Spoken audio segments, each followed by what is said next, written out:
La charla que yo preparé se supone que debería durar 40 minutos y el resto del tiempo no tengo más, no sé si se llaman transparencias, slides, ya no sé cómo se llaman, pantallas, pero les quiero contar un poco algunas cosas así informalmente, poco tienen que ver con mi historia, pero de eso quiero extrapolar cosas más universales y detalles que por ahí les resultan interesantes o motivadores. Las argentinas que estuvieron en la reunión de la Unión Matemática Argentina y la española ya oyeron la charla, pueden irse y volver en 40 minutos. Es esencialmente la misma charla. Esto que les voy a contar es algo que me tiene totalmente apasionada. De lo cual es un problema bastante fácil de plantear, bastante elemental, pero no hay ni siquiera una conjetura del caso general, o sea, es un problema muy abierto. Uno de los españoles, después de que yo di esta charla, dije, qué raro, dice, aquí en la Argentina se animan a contar lo que uno no sabe, dice, en España no nos animaría. Bueno, hay algunas cosas que sabemos y otras que no, pero espero que se entienda bastante. ¿Hacia aquí? ¿Hacia dónde debería apuntar esto? Hacia aquí. Bueno, entonces hay más o menos 4 partes. Lo primero les voy a recordar la regla de signos de Descartes en una variable, que va a 1637. Después les voy a contar 2 generalizaciones parciales que obtuve con distintos colegas y después voy a resumir en dónde estamos y para dónde querríamos ir. Entonces, Descartes tiene este libro, El discurso del método, que tiene una frase que le encantaba a mi padre, donde dice que el sentido común es una de las cosas mejor distribuidas en este mundo porque nadie se queja del que tiene. Y bueno, tiene este apéndice, se llama la geometría, y plantea la siguiente regla, que a lo mejor la oyeron. Entonces uno tiene un polinomio en una variable, los c son los coeficientes, son números reales, y entonces uno pretende estimar el número de raíces reales positivas que tiene este polinomio. Y entonces él dice, lo que uno puede hacer es mirar la variación de los signos de los coeficientes. Este sigma quiere decir signo, ¿no? Entonces uno, en el mismo orden que están, pone los signos de los coeficientes. Si hay ceros los descarto, me quedo con los signos. Y la cantidad de veces que salta de signo es lo que se llama la variación de signo. Acá les voy a mostrar, por ejemplo. Acá tengo el polinomio así, tiene monomios, bueno, x a la 0, a la 1, a la 6, 8 y 11. Pero fíjense que en esta cuenta no miro qué exponentes tengo. Cualquier exponente que tenga. Por ejemplo, este polinomio, que es de grado 111, tiene 111 raíces complejas, contadas con multiplicidad, o bueno, puedo saber si no. Pero ¿cuántas raíces reales puede tener? Bueno, raíces reales positivas. Lo que él dice es lo siguiente, acá tengo el signo que no sé cuál es, acá es un más, un menos, un más y un más. Y los ceros, los coeficientes que no están, no los pongo. Entonces, acá salta de más a menos y de menos a más, aquí no salta. O sea, salta 2 veces y acá va a saltar una vez dependiendo si este número esto es negativo. ¿Está bien?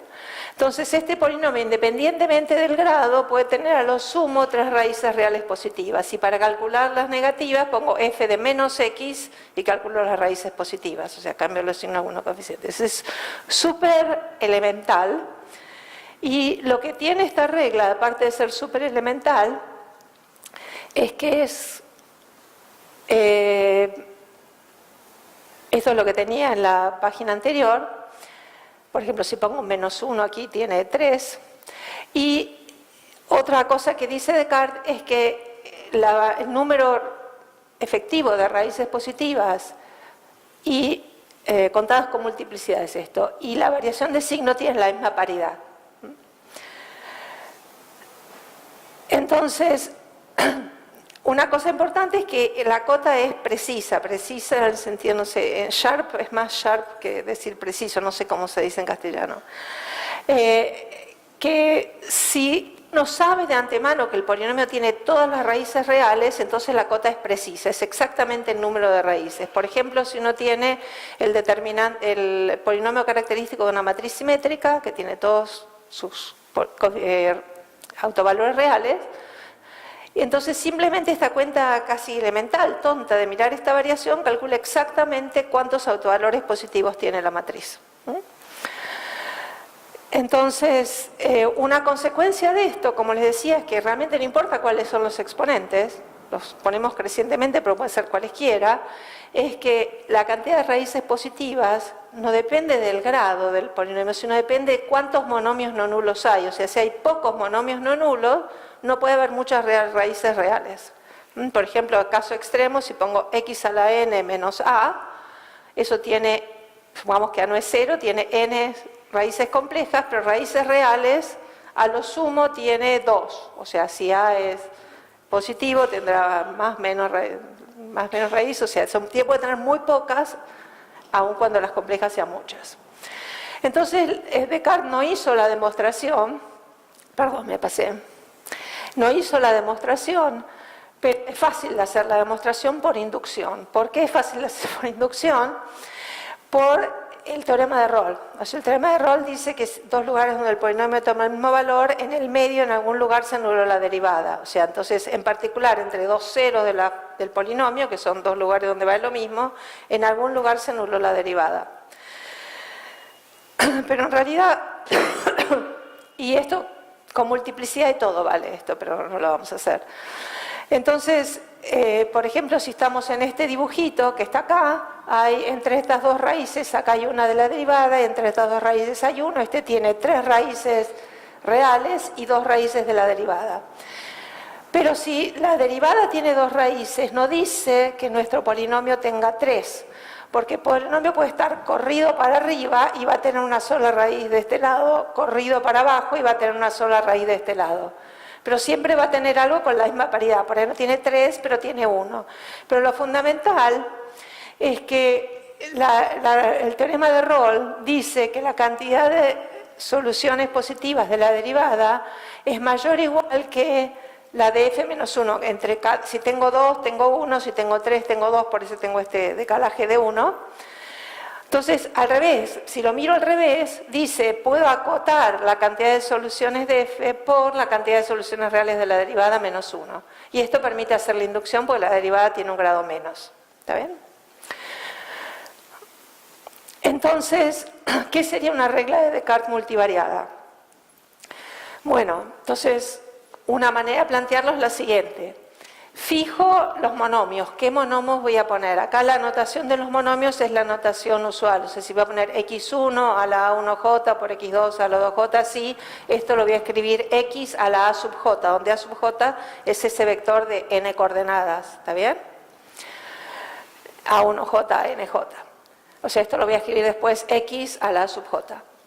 Entonces, fijo los monomios. Y ahora tengo n variables, así que voy a plantear un sistema de n ecuaciones, n polinomios con estos mismos monomios, y estos son los coeficientes, ¿está bien? Entonces tengo n combinaciones lineales de esos monomios, entonces tengo en realidad 2 matrices aquí.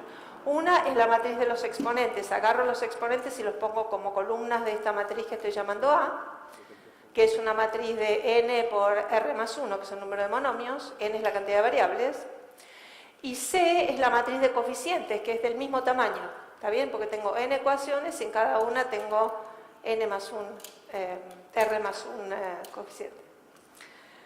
Entonces tengo 2 matrices del mismo tamaño, y la pregunta, estoy yendo para el otro lado, es si esto de que tengan rango máximo es una cosa técnica, pero que es obvia, si no, no espero finitas soluciones, bla, bla, después no, lo dejamos, también es mínimo. La idea es posible encontrar una regla de signo simple, tan simple o que se parezca a la anterior, en el espíritu de esa regla, y que dé una cota superior precisa para el número de soluciones positivas de estos n polinomios en n variables. ¿Está bien? La pregunta es clara, ¿está bien? Es cómo hacer. Ahora fijo r más 1 monomios, fijo n polinomios con esos monomios y trato de ver qué condiciones de signo puedo encontrar para que me acote de manera precisa las raíces reales positivas. Entonces, lo que se sabe es la primera cosa es que les decía que se deduce de la regla en una variable, es que el número de raíces reales depende del número de monomios y no del grado. Entonces, la primera conjetura que hicieron los matemáticos, bueno, aún en varias variables, la cantidad de raíces reales depende de la cantidad de monomios y no del grado. De hecho, es cierto, eso lo probó Jovansky en los 80 y dio una cota enorme, o sea, muy exponencial y mucho más grande de lo que uno se imagina, pero una cota efectiva. Efectivamente, si un polinomio tiene pocos monomios, no puede tener muchas raíces reales positivas. Y esta cota solo involucra la matriz de exponentes, no involucra la matriz de coeficientes. Y después, en el año 96, Ilya Ittenberg y Marie-Françoise Roy, difícil tomar con el micrófono.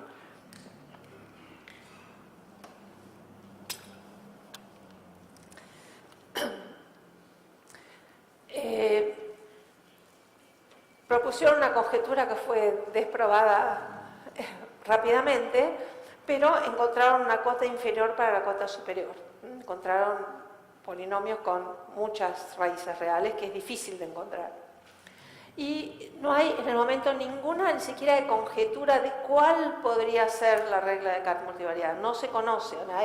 A mí me parece apasionante el problema porque no es que hay una conjetura que no se sabe cómo demostrar, no se sabe cuál es el enunciado. Tiene doble dificultad. Y voy a mostrarles, como dice ahí, dos generalizaciones parciales y por qué aparentemente es tan difícil esto. Entonces, la primera que les voy a mostrar es en conjunto con todos esos autores y lo que damos es una cota para asegurar que haya a lo sumo una raíz real positiva. La cantidad de autores se debe a que es algo que pensamos juntos en un congreso y todos teníamos algún trabajo que tenía que ver con cuestiones de inyectividad y todos había algo de signo y nos sentamos a pensar qué tenían en común eso y otros resultados anteriores. Encontramos un enunciado que más o menos generalizaba los anteriores y yo, como conocía la regla de Descartes desde los 90 o antes, dije, eso es la regla de Descartes, ¿no? Porque venía de la matemática aplicada. En matemática aplicada hay muchos teoremas de este estilo, porque en muchos casos es importante saber si hay un solo equilibrio posible. Hay muchas instancias en donde es un problema relevante decir si hay una sola raíz positiva o no. Y entonces, bueno, después quisimos salir de que haya a lo sumo una, y lo que pudimos avanzar es en un trabajo con Frédéric Pihan, que es un francés que está en la Universidad de Savoie, no sé cómo se dice en castellano, y hicimos una cota precisa, pero el caso lo llama circuitos. El caso es que uno tiene n más 2 monomios en n variables, o sea, en una dimensión serían 3. En el plano, polinomios de 2 variables son simplemente 4 monomios y así, o sea, es la primera cosa no obvia, pero vamos a mostrarles por qué es difícil salir de aquí. Entonces, ¿a qué hora comencé? Menos 20, como mínimo. Ok. Está bien. Entonces, el teorema de una sola raíz positiva dice así. Entonces tengo las dos matrices, las dos del mismo tamaño, pero las voy a poner de n por r porque el término constante lo tengo del otro lado. ¿Está bien? El término constante, en vez de ponerlo ahí, está puesto de acá. Y el coeficiente del término constante se llama y. Entonces tengo dos matrices del mismo tamaño y la hipótesis dice así. Entonces tengo dos matrices de n por r.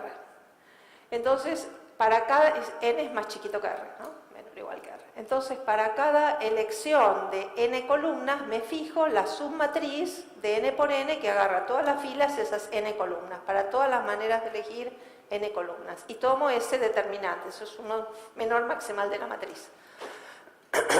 Eso está subindicado por el conjunto J que elige cuáles columnas estoy tomando. Entonces dice, bueno, me fijo, para cada elección de n columnas, miro su matriz de A y la de C. Y me fijo si tiene el mismo signo o no. O sea, una podría ser